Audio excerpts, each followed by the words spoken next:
Hello guys, what's up? So in this video I'm going to show you how you can do the Shazam in Snapchat. So Shazam actually identify the song playing in your background. So let's open Snapchat. So I'll be playing this song Heartbeat. It's a royalty free song. So while playing the song you have to press on your screen and you can see animation like this. So this means Snapchat is identifying the song with Shazam. So let's play the music.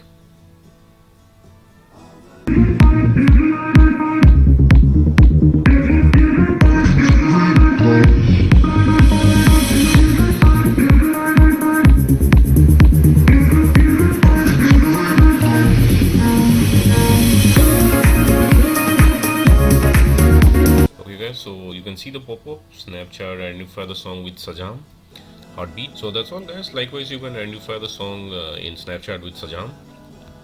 You can tap on song info to go to the Shazam page and see the song info and the cover page.